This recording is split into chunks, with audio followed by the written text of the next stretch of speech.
Monsieur le Censeur, dear not here, Secretary General of the FDA, dear Honorable Social Officer of the FDA, dear parents, friends, families, dogs, cats, dear members of the government, members of the opposition, good evening to all. So let me introduce myself first. My name is Peter Barron. I'm the coach here at École des Sciences, and I try to coach to the best of my ability these debaters here on the right and some more. And I'm also the PR officer at the French Debating Association. Now, I'm very proud and honored to be hosting you tonight, and hopefully this will be a great debate. The ADA is an old and a wise institution built a long time ago at a galaxy far, far away in this Bermuda Triangle outside of Paris called Massy-Palaiseau-Saclay, which is in fact where Polytechnique is. 23 years ago, a great teacher that is still our mentor and our president, Declan McCavan, created this institution, making it the first English debating association in France. And it is still, and it will remain for many, many centuries to come, the best and the biggest debate society in France. And we joined all those people together since 1994 for a great debating tournament. This year, on the university level, 19 teams debated through more than 20 matches through the month of January to March to get a spot at the final at the Assemblée Nationale, as it is the case each year. And this year, Nanterre won the title, and we're very proud. That's the case. We have a Nanterre representative here, so let's give her a round of applause. That was an amazing performance on the part of Nanterre. It was their first time in the FDA, and they did a great job, so that was great for them. But now we turn to a different kind of event, a kind of event that we created only about a year ago, when we decided that high school students should get an opportunity at this too. Because universities and grandes écoles are the only ones who should be able to debate. And so we're very proud to be able to join at least 4 schools now in Paris and more next year into this high school debating tournament in English. And we have in front of us tonight, that's going to happen, the second debate of, the second semifinal, we should say, of this incredible high school tournament. The first one took place last week on 29th of November. That was not November, no, that was March. I'm 6 months away. So on 29th of March, and it opposed Henri IV and our dear friend from École Massillon. Henri IV won that debate, and tonight we have the second debate with the people from École des Sciences and from Lycée Camille opposing each other to get a second spot at the final, which will be taking place next Tuesday, 12th of April, at Assas in the Salle des Fêtes, if you want to come. 12 Place du Panthéon in the 5e.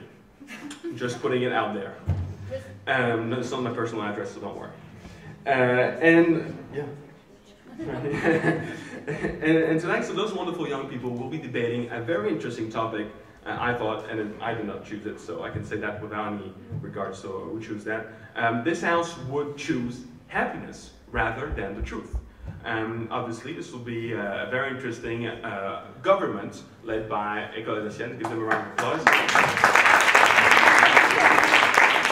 And an opposition led by Camille. Give them a round of applause. So the way the debates work is that each speaker has 5 minutes of speaking time. And the way it goes is that every team alternatively speaks with one speaker addressing the floor. During that time, during those 5 minutes, you will hear some bells ringing. And that doesn't mean that it's Christmas. It just means that, you know, we're trying to refer to some time constraints. So at the end of the first minute, you will hear this. That means the floor is open to questions from the opposite side. People can stand up with a standing up such as this, with a hand on their head and a hand set outright, asking a question, an open question to the speaker. The speaker can accept or refuse a question before it is asked, and in which case, if it's refused, the person will sit back down. If it's accepted, then they will stand up and ask their question.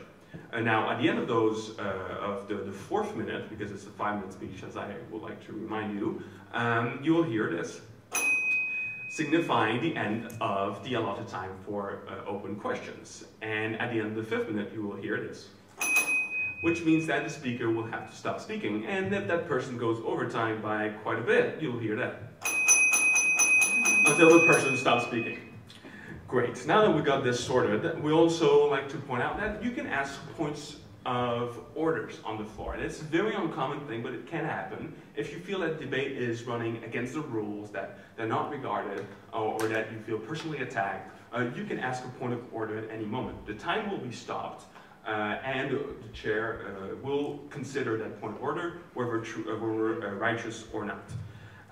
Now, in order to judge those debaters, we have a great jury for us tonight. We've got 3 wonderful people that came voluntarily in here, and I don't know why they would do that, but voluntarily here tonight to judge these debaters. First, and we got an ASAS 2016 competitor, Grégory Janidieu.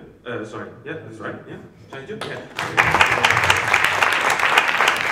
My handwriting is terrible.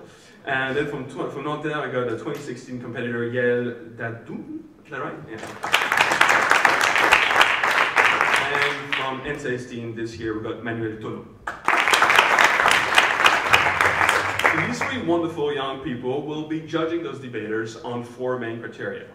First, content, presentation, and teamwork, and what we call the je ne sais quoi in the FDA, the star quality, the independent quality of the debater. Now these all have an equal footing in judging, and so it will be kindly considered by the judges. But it's also the case that there is a best team, of course, that will win, but there's also always a best speaker that comes from the losing team, because you also want to recognize that even if you lose, you will have put a lot of effort and a lot of great quality in your speeches, and so you will deserve also to be, have one speaker and a best speaker. But it's not just the jury that has to, have their say heard. Also, the audience should be heard. And so we like to have you interact a little bit with the debate. So when you hear something you like, I'd like you to say something like, "Here, here." So can you please have a go at it for me? So what if you like it? Yeah. If you like something, what do you say? Here, here. Great, okay, perfect. And if you don't like something, if you really think like that's a shame, right? Well, you should say shame, shouldn't you? So I'd like to hear that from you too. What about if you don't like what's going on? Shame. All right, can we do it again, please? Shame. Shame. Okay, great. Now that we all understand the rules of this debate, I think without further ado, we should hear the Prime Minister, Comte École des Sciences, debating this motion. Margot, you have the floor for 5 minutes.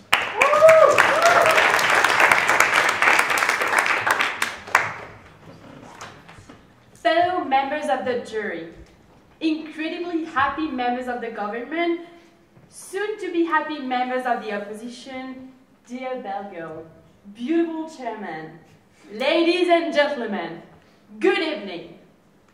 The government comes to you tonight submitting the idea that we should choose happiness rather than truth.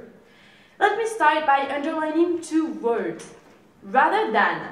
This means that either you are happy without knowing the truth, or you are unhappy knowing the truth. You have the choice between both. During the next hour, Emma, Alicia, Pierre, and Pierre 2.0 will make you happy by proving to you that the best choice is happiness. First of all, what is happiness? We will define it not as a brief flash of contentment, but as a long feeling of well-being, which describes an entire life rather than just one emotion. Happiness, as we defined it, is the main purpose of the human being. We are all looking for a happy life. Hear, hear. Hear, hear. Aristotle shared the same point of view than us, and I think most of you guys, when he said, happiness is the meaning and the purpose of life, the whole aim and end of the human existence. Here. This quote says that for humans, the goal of being happy takes over every other goal in our lives, including seeking truth. Now, I'll tell you a story. Once upon a time, a little girl named Smiley was looking at a beautiful sun disappearing behind the sea, and asked her dad, "Dad, tell me the truth. Why does sometimes the sun fall in the water?" "It doesn't fall, sweetheart," answered the dad. "The sun goes around the earth." "Oh, is that true, Daddy?" "Yes, sweetie. The earth is stationary, and the other planets, including the sun, turns around the earth, because earth is the center of the universe." Now let me ask you, do you think this dad was telling the truth to his daughter? Yes, of course he was. But what is truth? This is much harder to define, since the truth is not the same for everyone. At least we could say that truth is a statement about the way the world actually is. But do you really think the truth today was the same yesterday and will change and will stay unchanged tomorrow? Or do you think that everyone sees the truth as being the same thing? Of course not. The truth is very subjective. Often what we call truth doesn't correspond with the reality, but it's a knowledge we have at this time. Because we know the truth through the experiences we had, and these experiences are subjective. But this might be too philosophical. So don't worry, Nietzsche won't be part of the game tonight. Here. But my point is that happiness is not an absolute. Feeling it is enough to be happy.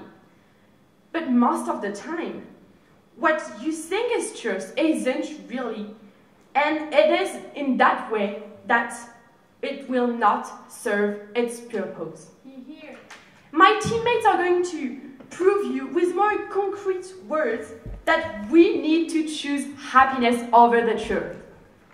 First, Emma will explain you how happiness is the first thing that humans are looking for in their lives, and how knowing the truth can't make you change. And furthermore, the truth hurts. Then Alicia will tell you how truth can be a barrier to happiness and how the pursuit of the truth will keep you forever dissatisfied. Our third speaker, Pierre, will explain you that dreams based on illusions can help you to move forward. To conclude, Pierre 2.0 will summarize all our arguments and will tell to everyone, to our greatest happiness, that they are lying. For all these reasons, I beg you to not worry, be happy, and accept this motion. Thank you.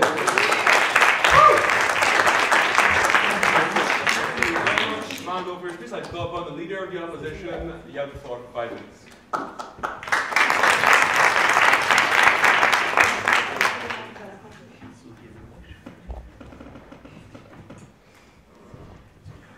Wise members of the jury, fellow teammates of the opposition, as of yet enlightened but happy members of the government, wonderful bell person, ladies and gentlemen. In the movie The Matrix, Morpheus poses Neo with a choice between two pills, a red pill and a blue pill. Morpheus holds out his hands like this and says, "Take the blue pill and the story ends. You'll wake up in your bed and believe whatever you want to believe. Take the red pill and you stay in Wonderland. And I show you how deep the rabbit hole goes. Remember, all I'm offering is the truth, nothing more." Of course, Neo picks the red pill, or else there would be no awesome movie. But did he choose correctly? He needed to control his own destiny. It is, after all, what makes us human. He could not stay in the Matrix. The Matrix is just a lie. It is a lie that the government here is trying to force feed us. Shame. You're here. But what would have happened if he'd stayed in the Matrix? Would he have been happy then? Before having been pulled out by the rebels, his intelligence was already noticing that things were not right. He'd already been put on the potential troublemaker list, and even before Morpheus had contacted him. had he stayed in the lie, he would surely have been deleted due to his natural curiosity and his desire for truth. The same thing happens, has historically happened in the real world when people question a government that has been lying to their people, as we're later going to point out. And what about you? Would you shield yourself from the truth and knowledge in order to maintain a false sense of happiness? Would you stop reading the news in order to not feel compassion for the suffering Syrian refugees? Would you ban all science simply because it disproves your preconceived ideas? During these last Oscars, did you turn off your television just before they announced the best speaker for fear of it not being Leonardo DiCaprio?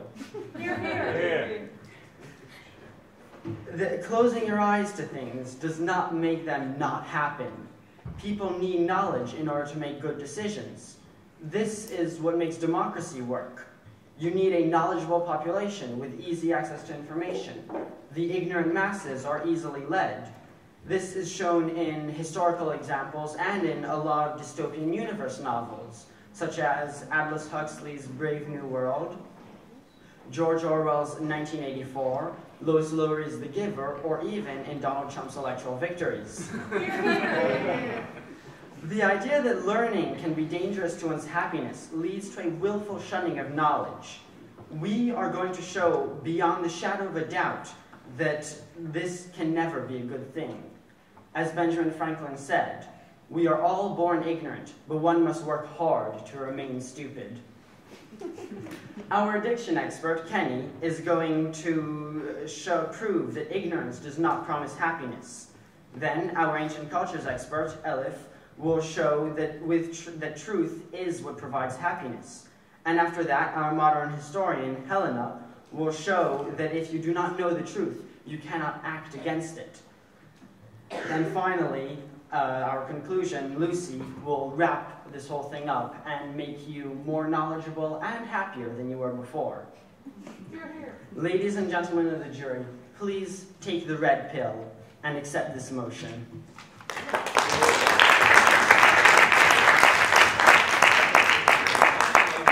Emma for a speech. Emma, you have the floor for 5 minutes. Woo!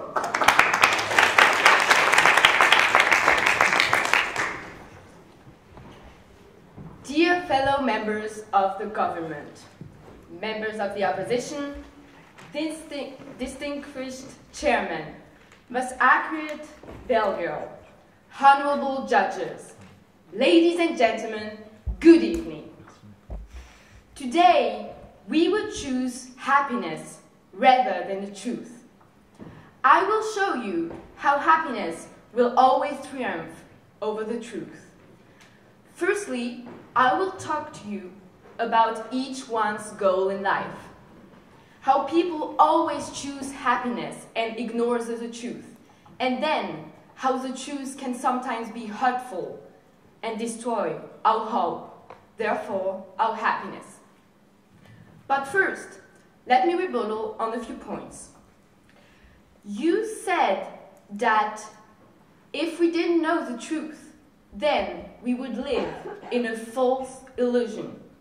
But if you're happy and you don't know the truth, how can you know that this happiness is false? Hear, hear. My first point is that happiness is the most important thing for a human being. People are always looking for happiness. Don't we all want to have a great career, to build a family, to have friends, to be healthy, to love and be loved? Hear, hear. It is a fact that happiness really is a necessary to survive. Hear, hear. It is recommended by all therapists and doctors you will meet. But the truth, if told, disturbs this happiness and keeps us away from having this beautiful and happy life. I read a really interesting article the other day about a study that showed what people would choose between happiness and the truth. Indeed, they chose happiness. The participants of this study were asked to read an essay about caffeine consumption. As you all know, caffeine has positive effects, like the fact that it awakes us and it even can be helpful for memory, but it also has negative effects. It can cause cancer and it makes us really nervous. After reading this essay, knowing the truth didn't change those people's way of life. In the contrary, even if they knew caffeine wasn't healthy, they couldn't stop their daily routine because having a coffee in the morning did make them happy. Here. These results are one. Yes? So you would choose to die and have cancer just to have coffee every morning? Is that what you're saying? No, I'm not saying that, because coffee doesn't necessarily cause cancer. So these results are one of the many proofs that people will likely choose happiness and ignore the truth, because they prefer to continue the consumption that involves happiness and ignore the truth. But people do not, no thank you, but people do not only react in that way with caffeine, but with everything in the world. Even if they have knowledge about something, doesn't mean they will do anything about it. Truth doesn't necessarily bring change. For example, no thank you, I know that a t-shirt from Zadig and Voltaire has better quality than one from H&M, made in really bad conditions from little children. But also, I will choose to buy this one t-shirt from H&M because it is cheaper and I will wear it. In that way, I choose my own happiness over the truth and the happiness of hundreds of children. Now to my second point. The truth cannot always be told. Of course, we always tell you how bad and horrible it is to not tell the truth and to lie about something, anything. It is, however, sometimes you have to, because it is a choice you make to protect the people you love. Here. For example, if someone asks you about his new haircut, you will tell him that it's beautiful, even if it's not true. Because why would you tell him something so mean, even if it's the truth? Shame. The only thing all this nastiness could accomplish is humiliating and hurting this person. That's why parents always tell their children that Santa Claus exists, because they will make their children happy. And for all those reasons, I beg you to don't worry, be happy, and accept this motion.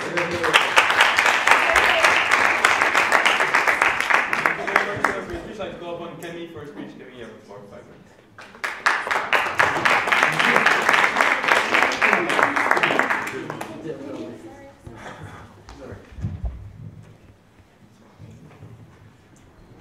Great members of the jury, friendly teammates of the opposition, erroneous, yet not ignorant, members of the government, excellent bell person, ladies and gentlemen, good evening. The members of the government are trying to sell us drugs. They're not even trying to sell us drugs. They're trying to give us drugs for free. They want us to swallow lies so that we can hallucinate of a perfect world where unhappiness does not exist. They're kind of giving out lies like the government in the book Brave New World, in the same way that they give so much to people, which is a drug. Once you take drugs, the immediate effects are relatively good, but you become addicted and you have to take more and more to fuel your addiction. If you don't, then you will suffer withdrawal symptoms. Lies work exactly in the same way. If you protect yourself from the atrocities of life by hiding yourself the truth, you will live in your own little bubble. And on the day that bubble bursts, you will be literally miserable. You can never avoid the bursting of that bubble. Émile Zola once said, "If you shut up truth and bury it under the ground, it will but grow and gather to itself such explosive power that the day it bursts through, it will blow up everything in its way." Here, here. This is why I propose the following slogan: lies, not even once.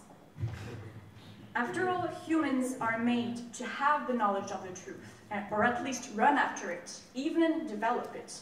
And actually, it is thanks to those who have searched for truth that our world has evolved. So, this is clearly proven by the progression of the human race itself. You may accept ignorance to have happiness. However, deeply inside, there's always that feeling, that certain lack of something. And that comes from human curiosity, because it keeps tickling you, and you always want to know the truth. Don't you think the people that invented all this curiosity is over reality? It doesn't existed before, so they had to imagine it. Can you reformulate the question? Okay, so because they invented new thing, that's what you're talking about. Yes. They had to imagine further than the truth, the reality. Yes. And so they didn't look to reality to invent this stuff. Yeah, but by looking further into their imagination, it doesn't mean they were happy. They were just looking for the truth. Okay, so we always have this feeling of curiosity, and this is because ignorance goes against the ambition of our being. Accepting ignorance will never, ever be completely satisfactory. Lastly, if you do not have the knowledge of the truth and what's around you, it also means that you do not have and cannot have an opinion of your own identity, a life of your own, and, well, basically you have nothing. Everything that makes you human, or the basis of your conscience and your imagination, you don't have. Shame. I mean, in order to enjoy happiness, you must first be human. So, ladies and gentlemen of the jury, do not ignore your humanity and individuality and reject this motion. Here, here.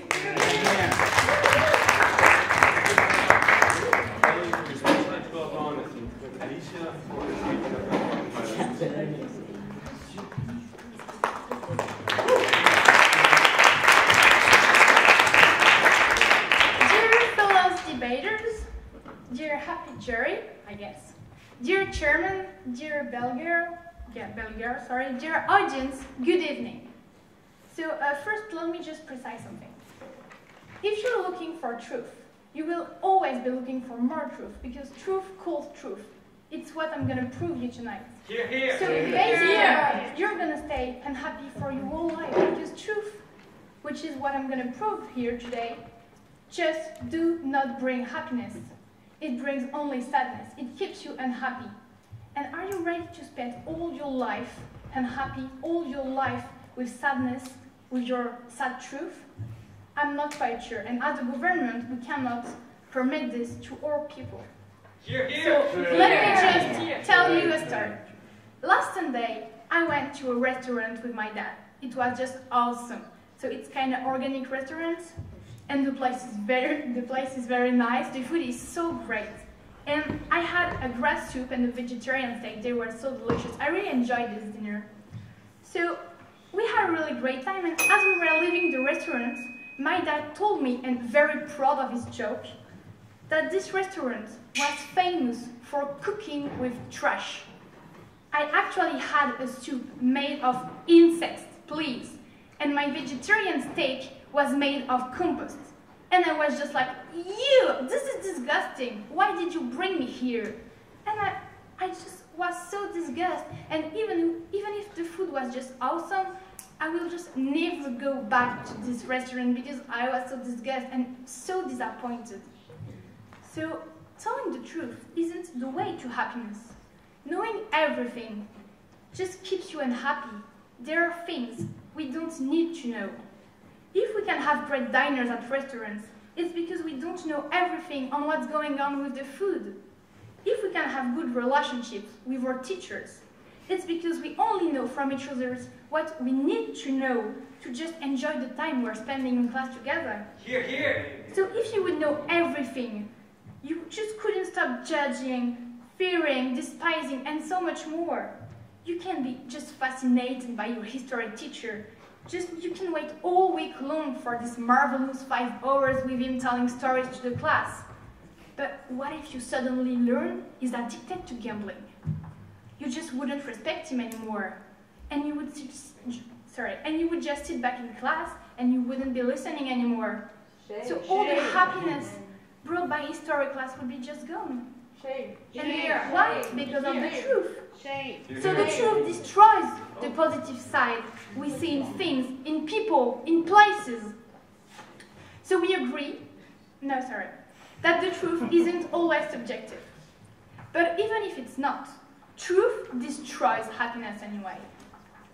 So let's imagine you're walking in the street on a sunny day. April is back, the sun is back, everything is great. So suddenly you're able to see all the old dogs pee on the sidewalk. This is disgusting. You knew they were here before, and yet it's clean. But no, the great difference is that you can see them, and it changes just everything. Before, you would go just without even thinking about them. And now you're trying to get around them, and the pleasure of walking the street under the sun of April is over. And you know why? Because you can't stop thinking about these marks. And you will be disgusted by these marks. So truth does not bring happiness. It destroys it. If you start to focus on what's hidden behind, you will never stop looking for more truth. And even more, you will start to care about things you could just perfectly live without, and which what you lived without before, but of which you are insatiable now. So truth does not give you more satisfaction. You live with your life shedding black light on everything you experience, every person you meet, and you're trapped in a vicious circle because truth calls for more truth. And this revelation won't give you more happiness, quite the contrary. Shame. So they will push you to find more truth, which will make you even more unhappy. So for all these reasons, I beg you to don't worry, be happy, and accept this motion.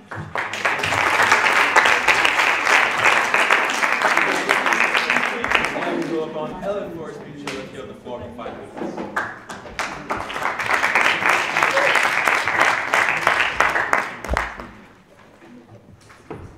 Truthful members of the jury, may you be happy teammates of the opposition. Shame. Magnificent bell person, ladies and gentlemen, good evening.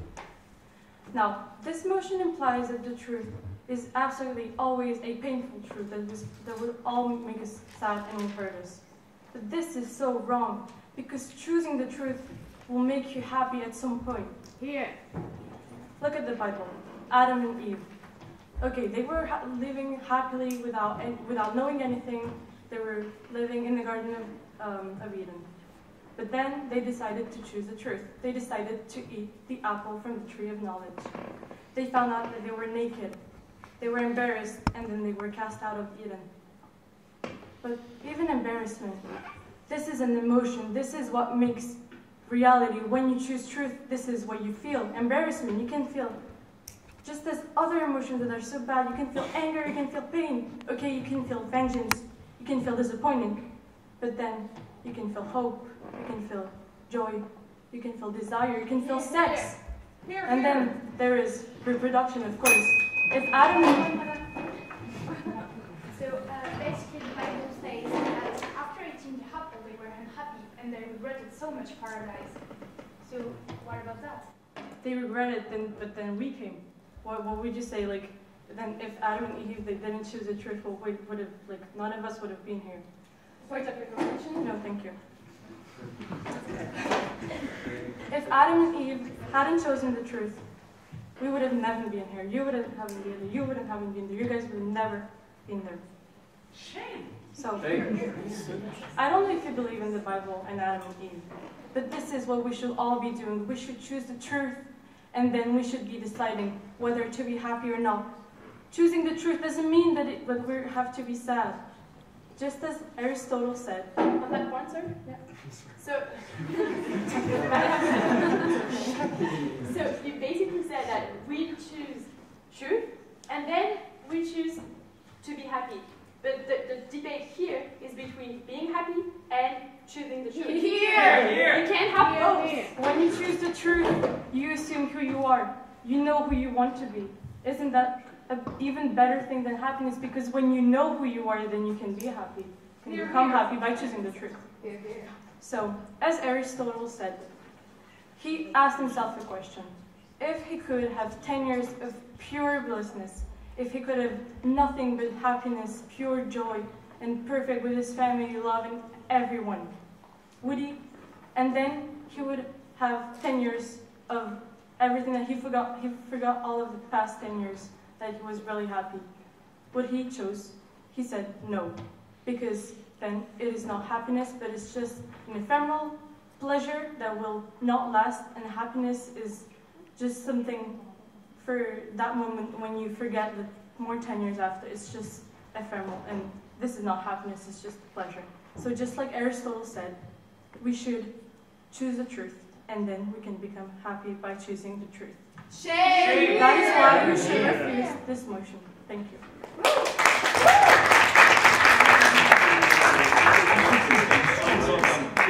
Number one, speech period of 5 minutes.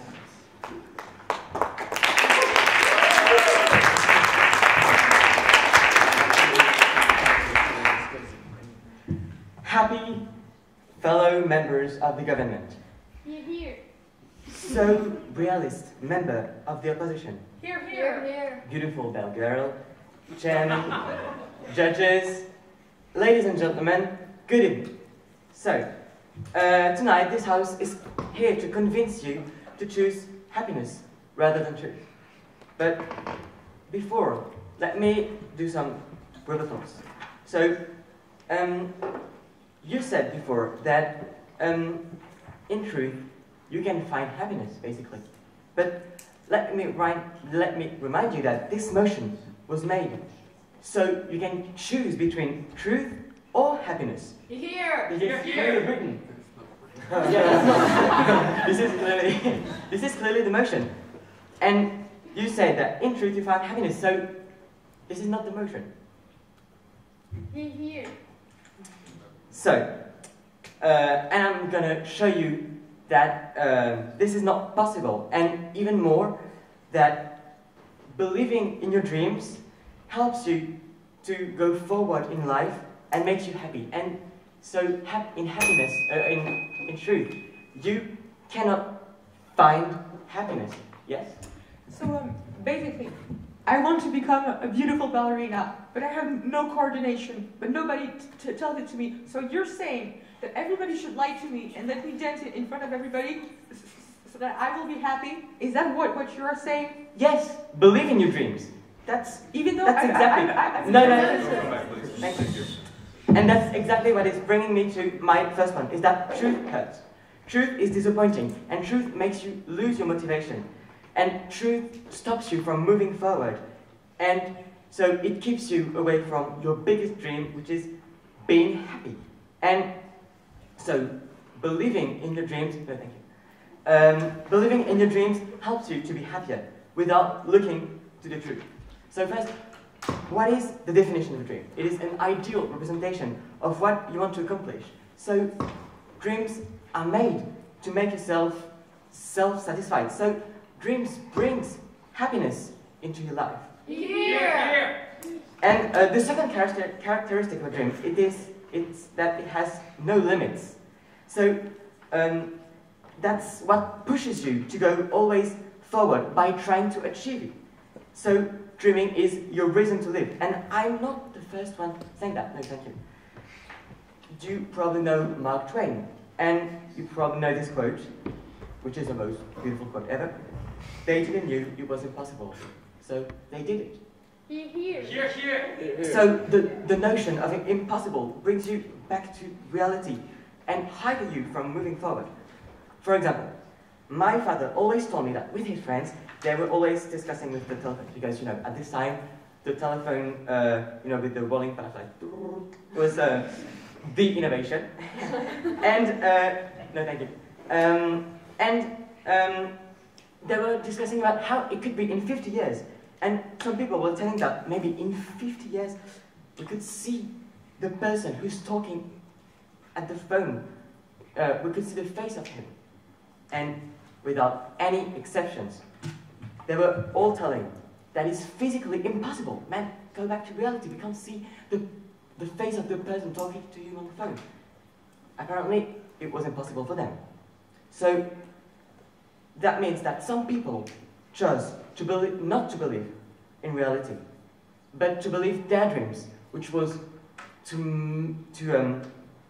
make seeing people in front of you in phone. And apparently, 30 years later, they made the impossible, and Skype was invented. Here. Here, here. And that made lots of people happy, in fact, because they were communicating all around the earth. So you see that believing in your dreams helps you to find happiness, which, as the Prime Minister said, is your first goal in life. And that's what brings me to my another point, which is that truth stops you really from being happy, and we don't realize that people sometimes live horrible truth. Let me take the example of someone that you might know, which is Malala, that grew up in Khyber Pakhtunkhwa, a Pakistani region where Taliban keep girls away from school. And today, let me remind you that she won Peace Nobel Prize because of her intensive fight for women's rights. So today she's an ideal for women. And to sum up her case, truth wasn't making her happy. So, because the truth she's been through was too far horrible, she decided to believe in her dream and to change the world. So you need to go past the truth and to find happiness. And to finish, let me just tell you this quote from Oscar Wilde, which is, "The truth is really pure and never simple." So you see that. If you have dreams, believe in them, because dreams bring you motivation and happiness. So don't fake the truth, go over the truth, and you will see that you will find happiness. So for these reasons, I beg you to not worry, be happy, and accept this motion.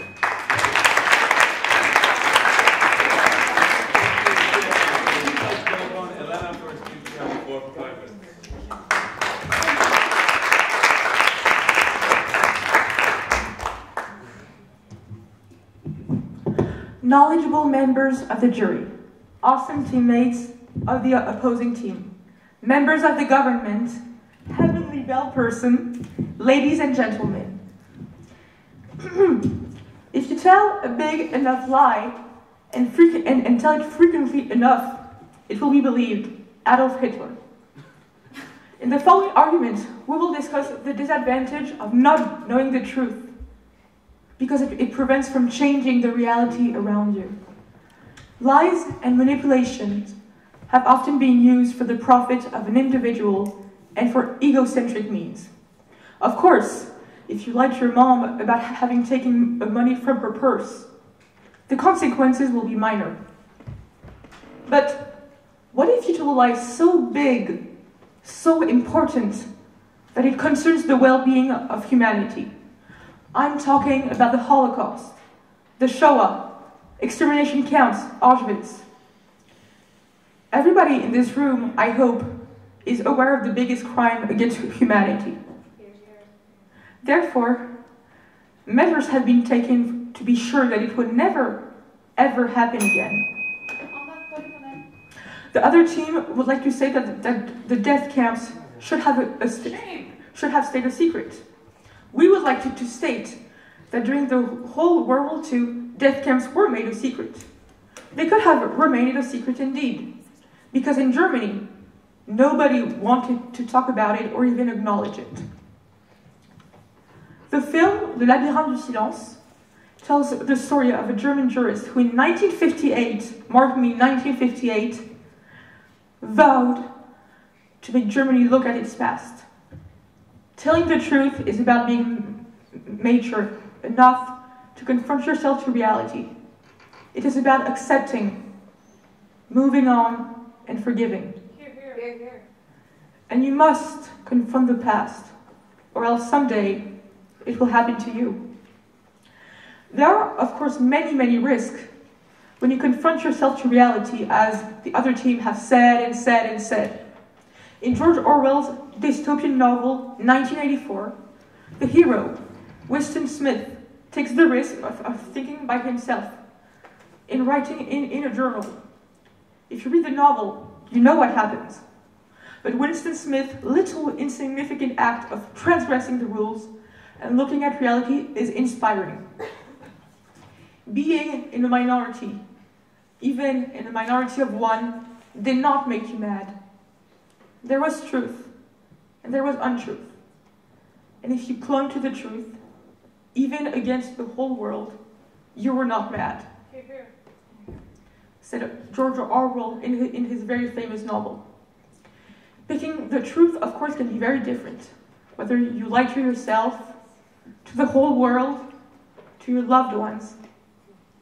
But in a sense, when you have accepted it, you can act upon it and change it. It can become your reality. I would rather die fighting for truth to be restored for those who will come after me, rather than fight for my own happiness. Tell me I'm clever. Tell me I'm kind. Tell me I'm talented. Tell me I'm cute. Tell me I'm sensitive, graceful, and wise. Tell me I'm perfect. But tell me the truth, said Shel Silverstein. If you do not know about the horrors of life, you will not do anything to prevent them from happening to you. Ladies and gentlemen of the jury, act upon the truth we present to you. Please reject this motion. Thank you very much.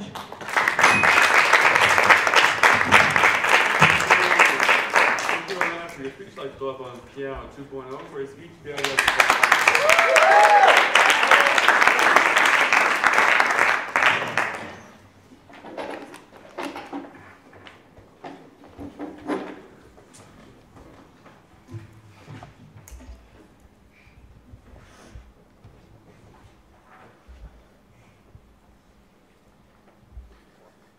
Multitasking jury.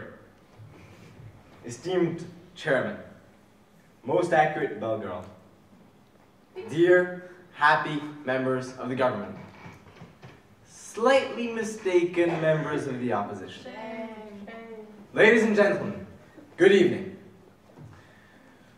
You should choose happiness over truth. To defend this, my team, government, has defined this motion and stated several arguments. Happiness has been defined as a lifelong state of contentment, and truth as a knowledge of things, especially things surrounding you. Furthermore, this motion, happiness rather than truth, implies and states that happiness and truth are incompatible. One cannot have both. My team has then presented a number of arguments. Firstly, that humans prefer happiness to the truth, and that you cannot always say the truth, otherwise it harms people. That knowing all things is horrible and leads to a terrible life. And that not only does truth not induce action, but that it also hinders dreams, for example, from being realized, and therefore hinders action. No, thank you. Now I'll come back on some points of clash that we have had during this debate. we've had a pretty big problem concerning the notion in itself. Happiness rather than truth. Throughout the first speaker, the second speaker, especially the second speaker, the third speaker, and even the fourth speaker, there have been many arguments presenting that one should choose truth so that that could lead to happiness, or that one should, if one chooses to be happy, that then leads to more unhappiness. All these arguments do not really make sense concerning this motion. If we all choose to know the truth, we should know the truth our whole lives. If we choose to be happy, we should be happy our whole lives. If we choose happiness, we should not know the truth, and if we choose the truth, we should not be happy. This is what this motion implies. So all the propositions about bubbles bursting and then being unhappy cannot be received by this motion. There was also another point of clash concerning action, and action, truth leading to action. One person illustrated this with examples of American politics, that easy access to information leads to positive action. And then he mentioned Donald Trump. US is a country where we can safely say access to information is at least over the average in the world, and bad decisions such as Trump are being taken. This means that in all, no thank you, truth does not always lead to good decisions. Furthermore, my side has stated that when one knows the truth, one sometimes chooses not to realize things that seem highly improbable. One that therefore chooses not to realize positive things. Emma also illustrated this with an example. I think we all know here that children are producing clothes in southeastern countries of Asia, and that there is war in Syria. Not many of us are doing anything about it. This side does not seem to wear only clothes made in France. So this does mean that all of us, even the opposition, do choose happiness over truth. Not only Emma, as the opposition shamed. There was also a question about whole human beings, and without truth you cannot be whole. I don't know about that, but what I do know is that happiness is recognized as, almost all psychologists, as a primary human need. I mean, people do kill themselves because they are unhappy. There's not many people who kill themselves because they don't know the truth. This does show that truth is not as essential as happiness to human beings, and so an incomplete human is more somebody with no happiness rather than somebody with no truth. You also mentioned a false sense of happiness. The problem with this, you said that people who choose happiness live in a false bubble. The problem is people who do choose happiness do not realize this, and therefore live a fulfilling life, not knowing that they're in a false bubble, which does not burst. Because to know that you're living in a bubble, you have to know the truth, which you do not know. So, therefore, you're living in a real world for you. My side has defended that humans prefer happiness to the truth, that you cannot always say the truth, that knowing all truth makes your life unbearable, and that not only does truth not induce action, but sometimes it hinders it. This is why we beg you, don't worry, be happy, and accept this motion.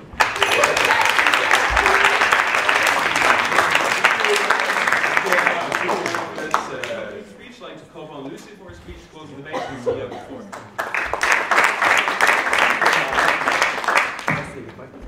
I hope you guys can see me. So let's come to a conclusion to this debate. So, because I guess we want to go home, eat dinner. So, honest members of the jury, informed and happy teammates of the government, kind of, magnificent bell person, ladies and gentlemen. So, for sure everyone wishes to be very happy forever. But does this mean that we must hide away from the truth Is this the ideal way of living? Do you really think that lying to yourself about what is actually going on in the current world isn't worth your time?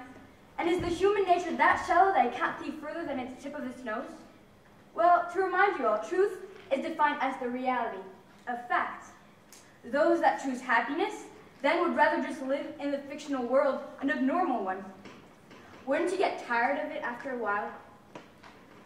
By the way, nothing lasts forever, so your so-called happiness will simply fade away over time, and the more you fight for it, the less it'll come to you. Good information. It is known fact that we all should start accepting, I guess. You see, living in the real world can have ups and downs, but that is what gives us a life, a stability. It's never good to be too much this or too much that. 2 seconds. And first I'd like to rebuttal on a few questions I've tried to ask you throughout the debates that I haven't managed to put through. So you said ignore the truth. So you were the first point of the first argument. You said ignore the truth. So basically you consider that our Syrians, refugees, are not worth our time. You just decide, okay, let's just leave them to rot at our gates because we do not want to know that they're suffering and they can't live in their own country. Sure, sorry. Yeah. Did I say that we have to ignore the truth or that most people do? You said we should ignore the truth. No, to be happy. You consider it proper to judge people superficially, so I think it was you said that the history teacher, if you knew a bit about its background, you wouldn't look at that person anymore. So you say that that man could have been the smartest man you've ever met. You've looked up to him, you've learned a lot, but now you know his past, his personal life, and you don't respect him anymore? So I guess 3/4 of the people here have secrets. You know them, you won't like them. You'll just have no friends. Did I just not say that I just don't look at him the same way? You said you would be disgusted, I think. Or you wouldn't respect him anymore. I think that was your words. Now, after it was you said that it's better to live your dream, and people that would tell you the truth would bring you down. But actually telling you the truth would make you stronger, give you motivation, so you'll become better instead of just hanging around in your patheticness, people looking at you and be like, that person really sucks. But honestly, if they had told you that you were actually good, bad, you would have progressed, been better, become a star. Yes? So I basically said that person that were succeeding in their life were realizing their dreams. What did you say about that? Yeah, but then Helena asked you, what if I wanted to become a ballet, and I would be really bad. People would just not tell me, and I'd just continue on being really bad. And you said that, yeah, but you're just living up to your dream. But living up to your dream might be not nice to see for others. You'd like to progress. I guess, you want to make yourself the best you could be to actually prove to others that you're good.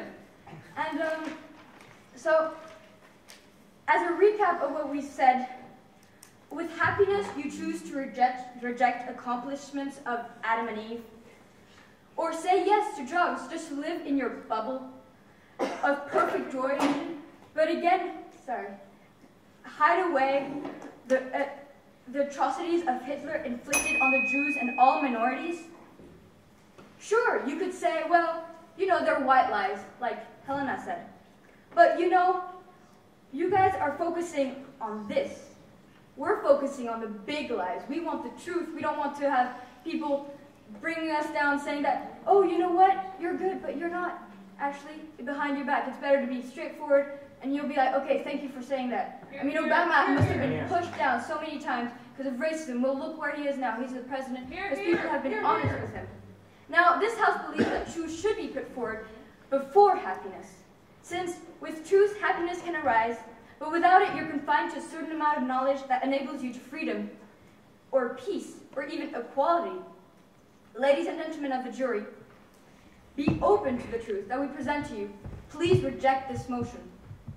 And I also have a quote from Mark Twain. And if you tell the truth, you don't have to remember anything, so you're more free.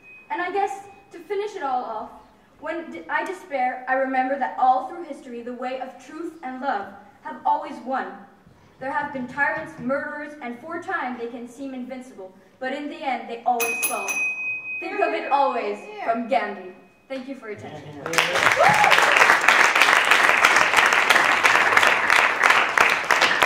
Okay, thank you very much, Lucy, for the end speech of this debate. So now I'd like to ask the jury to retire. Mr. Bell, is it possible to, thank you very much, to guide you to a jury room?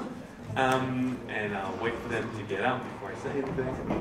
I don't want to influence the jury. Of course, thank you, Mr. and Mrs. of the jury. Mr. and Miss of the jury. Most of the jury. Alright. And we had a wonderful example of the Goodwin point tonight. I don't know if you know what that is. But I'm not going to mention it. It's just for insiders, I guess. So thank you guys for doing this debate. Traditionally what we do is that we open the floor to questions to the teams or any comments you'd like to make. Try to keep it short and sweet. And yeah, so anyone wants to say something? Especially sweet. Yeah, we like sweetness. Anyone wants to say anything? But the truth. From the heart. Now that it is all over, I just want to say thank you to the jury and to everybody. Oh, they're not here. They're not here anymore. Don't try to corrupt them. Oh, I'm you not guys going so to corrupted. Heavenly bell girl. Yeah. It was a really interesting debate for me because it was a really eye-opening. Eye-opening. Okay, interesting. Okay. Truth opening. Truth opening. I guess that's nice of you to say that. Any sort of cross comments you would like to say? Like any questions you want to ask Joe? The back? Is there a person? I'm terrible. I have a bad sight. No. Anyone who wants to ask something? No? Yeah. Do you want I saw a hand. to? Maybe there's half a hand. You were just so perfect. Exactly, just so worried. You want to cross over, maybe? Yeah, that's Gabby. Gabby, you want to say something? Go ahead. For example, the motion was about happiness and truth, and to me, happiness and truth are both values that are not really tangible. So you can't talk about one truth in particular or one glimpse of happiness. It's really happiness itself as a value and truth itself as a value. And I think that tended to be a bit mistakenly sort of blurred a little bit. And there were a lot of examples that were very specific about specific instances of happiness and specific truths about the world. And I think it was more general. I guess you would prefer to say what you guys did say about it. Yeah, on both sides. It's just hard to argue to say, oh, we can live without happiness or we can live without truth. So that's why it's kind of hard to just limit the whole thing. That's why this motion is weird, because like. Alright, so no one here shows emotion, so we can safely say that it was a bit weird. I have to agree that it's kind of seems a bit limiting to want to, do one or the other. And it was a bit hard sometimes to keep it, but yeah, you have a question. I mean, it's not really about this debate in particular, but are you allowed to make compromises? I mean, no, that's not the point. No, it's a good question. I think one team was trying to really make those two notions separate, and the other one was trying to say, well, it is possible to get happiness through truth, basically. So I think the point of a debate such as this is not to come to a compromise. I mean, that's, in terms of rules, I'm saying the point is that you have two diametrically opposed views, and they come together, and you have to choose sort of one you believe, one that argued better than the other. And when it comes to judging, at least that's what I hope what judges will do on the other side, it comes down to, okay, what were the best arguments, not necessarily what I believe is the best answer. I think I do agree with you that there's probably a much more medium sort of answer to this, and that's the case in most debates. I mean, you'd hope that, no, it's not black or white, right? It's kind of a gray area in the middle, but it's not what debates are about. But there are other forms of public speaking, like Model United Nations, for example, or other simulations of negotiations that do aim at that, at finding a consensus, and it's a very different style of debating, but it's very interesting. Yeah. I think you should be careful when you're trying to define what the motion is, because while you were defining the motion, you like brought some arguments to them so they could like, because you said you need to be really to have a distinction between happiness and truth. And the fact is that brought some argumentation to them, because they could say, yes, the truth will lead to happiness, and it's in the motion because you're not like fighting for happiness, you're fighting for truth, and this truth will lead to happiness. And you should be careful with it while you're defining this thing, because you brought some like arguments for them to counter when you were talking. Okay, so did you have an answer to that? Thank you. Yes, because the motion was this house would choose happiness rather than the truth. So yes, but if you start a little answer maybe. So we understood this motion as a choice between two different things, and this is why we thought it didn't make sense when they told us that one of these two things is leading to the other. Yeah. Well, I would like to say something very important to answer that I learned in a precedent debate. It's called look outside the box. And I think that is what we did. Instead of being cornered in our subject, which we could have done, and it's not a bad thing at all. I really admire you guys because you stuck to it, no matter what. Yeah, but that's... if you were gonna move out of the box and everything, no, I think that your first speaker should have clearly stated something about like how you're not going to respect it or something, so it would have introduced all of it, but like he didn't contradict Margot's motion at all. Her definition wasn't rebuked at any point, so that's why we could admit throughout the rest of the debate that our motion, which wasn't rebuked by your speaker, was the correct one. But it wasn't the correct one. We just tried to, I don't know how to say it, but we just tried to think of a way where we could prove our argument and counterbalance yours. That's what we're trying to do. Just before, there's a person in the audience, which may or not be linked.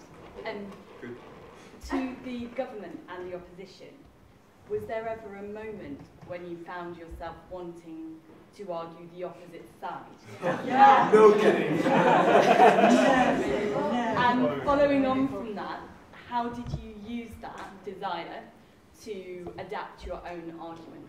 We tried to ask POI, then we have been rejected.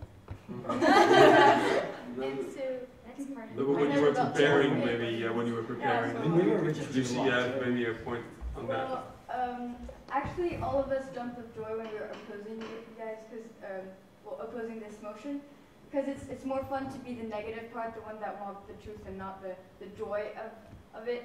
So we had a bit of a will to become that your side, so the government, but then we were like, we're the opposition, we can be more mean, we can be more direct. And also, what we did is we researched what you guys would do, and we looked at questions we could ask in return of what you guys might say. And so that's what helped us to understand better what we could debate about during the day. And that's exactly what we guys are doing during the big tournament. So when we try to rehearse our speeches, we always try to find what the opposing team will say. Play the devil's Yeah, You're talking about the tall people tournament? Yeah, I'm talking about the tall adult people. And then you're in it? I'm not tall, but adult. Sure. Yeah, so everyone, is there someone on this side maybe wants to talk about how you felt when you were researching and whether you wanted to be on the other side of that? No, not really? One funny thing is, you know the Morpheus analogy? Yeah, I think we found that on Psychology magazine. Yes. Possible. Because we found it too, and we were actually hesitating. We also found a paper on the bad effects of caffeine. Yeah, exactly. So we were reading the same things, but... Praise the Lord for the first page of Google. The first thing of Google, actually, is... I think Google could be like a long-term sponsor of the FDA, because it brings all arguments, to be honest. But yeah, go ahead. No, I would just also like to answer to your question. And usually, when it's my turn, I feel so angry the arguments that I go up there and I use this angriness to prove my point. And last time, actually, I did that. Not today, and I got so mad that like I kind of almost lost it on stage. I was so mad. Yeah, because like this person made a point of inversion. She's like, "Shit, sit down. I didn't ask you to speak." So yeah, but you need to hear from the thing. Exactly. But it's also about learning to control this desire to speak and be able to fill it with your want of speech and your arguments. Okay, anything, Alicia, maybe share something to say? Yeah, it's not an answer, but I tried to ask you the questions and in a really sweet and friendly way. How would you just, no, it's really not aggressive or anyway, but how would you manage with the question like, basically you're not doing anything to solve crisis you're mentioned in your speeches, so why did you choose happiness and why did you choose to be here being happy? Well, how do you deal with these questions? So basically, you're saying that in terms of, let's say, the Syrian crisis, the truth would be you go out there and you help people, and happiness would be you stay here and you do what you do. Like, I assume you're not doing anything really huge to solve the migrant crisis, for example. I'm 16. I agree. Let's say you would be able to do something. So what would you answer to the question like, why did you choose happiness? Why did you choose to be here rather than doing something? Even acknowledging them, even acknowledging that they're living in a terrible, terrible crisis, and that it's like, that's the truth. Even acknowledging that you're happy, I think that's something. It's better. How is that going to help society in any way? I acknowledge that people are dying. So that was your point about. So that was your point about making you feel miserable, and at the end of the day, it doesn't change anything. Yes. That was your point. Okay. So, is there any other comments to the floor? Otherwise, yeah. The moment where I really wanted to be on your side, guys, it's when you said the thing about the restaurant with your dad. Is it true or not? I don't know if it's true or not, but if it is, I'm really sorry for you because I wouldn't. I had pizza on Saturday night. But what was in that pizza? That's the question. She chose happiness. Right, so I think Shanika wants to say something. Is that I'll just, I don't like my voice is like enough. So hi guys, as Peter introduced me before the debate, I'm Shanika, the social media officer of the FDA. So I'm the one spamming. If you guys like the Facebook page, send to me. So what I wanted to tell you is that, so we do have a Facebook page, we do have a Twitter page, so sometimes we do like the live tweets of the tournament's debates, and I do invite high school students because I'm really impressed by the level of English, by their speaking in front of people, and I know that when I was 16, I was like, can happen. So I'm really impressed, and you guys should really come and see what's, after high school. So the big tournament. Unfortunately, this year it's over, but we're planning on doing more friendlies. Last couple of weeks we had friendlies between INSEC and ILERI, UPMC and Paris Sud, Assas and Polytechnique. So, and those are like veterans, so they know what they're talking about FDA. So I do invite you to like the page, follow us. You already are. Perfect. Go to our YouTube because maybe you can see how the debaters do speak in front of people, and they speak better than me now. So that's why, and I invite also the parents to follow us, because you might see your daughters and sons maybe one day at the Assemblée Nationale during the final, and that could be like super cool. So go ahead. You wanted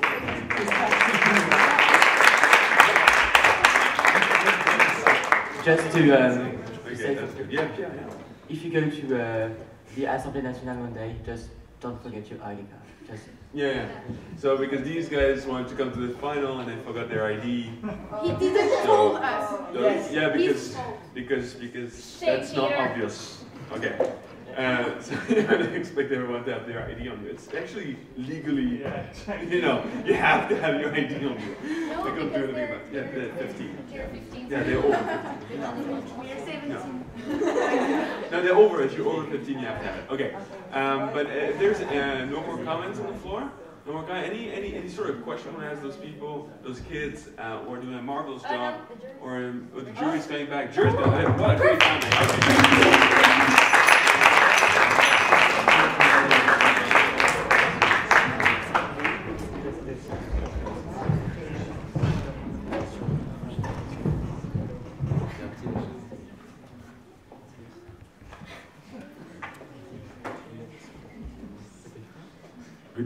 Good evening, everyone. So, so it was really a very good debate, and I know you all hear this every time, but it was really interesting. We saw that there were good arguments, good POIs, and even quotes that were really interesting for both teams, really. Yeah, so we have had a little problem with your POIs. Either there were not enough POIs or they were not really well made, and so I think you should work on this, both teams too. And yeah, maybe not enough. So maybe when you refuse a POI, then there are no other POIs, then you're just blocked and you have not reached your goal to have at least 2 POIs. I mean, at least 1, but hopefully 2. And so let's go on École Alsacienne. We liked your Don't Worry, Be Happy. It was really cool that it came back each time and it was interesting. You maybe had not enough arguments, but at the same time, good illustrations.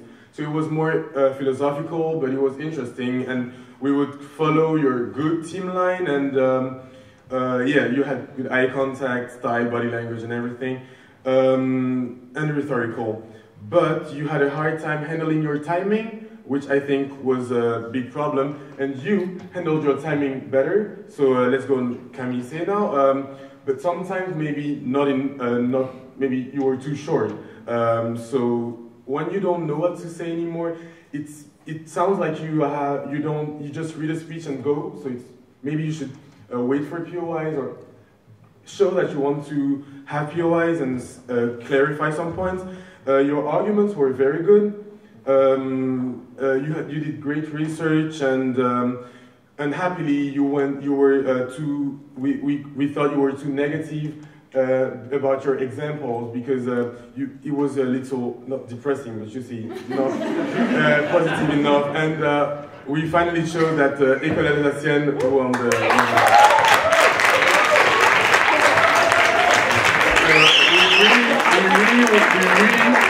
we want to point out that the best speaker goes to Lucy. Congratulations, you loved her speech, and it was very good. Thank you all for feedback. Thank you. Debaters do go for feedbacks. Yeah, you can come for feedback. Do go feedbacks and go hug each other. Yeah, you were very good. You were very good. So, while all this is finishing, a little bit like when SNL stops for those Americans among you. Thank you very much for coming, everyone. It was a great night, and we had a really good fun. And those guys really like you being here. Final is on Tuesday. If you want to come to Assas, Salle des Fêtes, sign up on Facebook. There will be a Facebook event coming out in a couple of days. We'll like you being here. Thank you very much again, and see you soon. Bye-bye, everybody.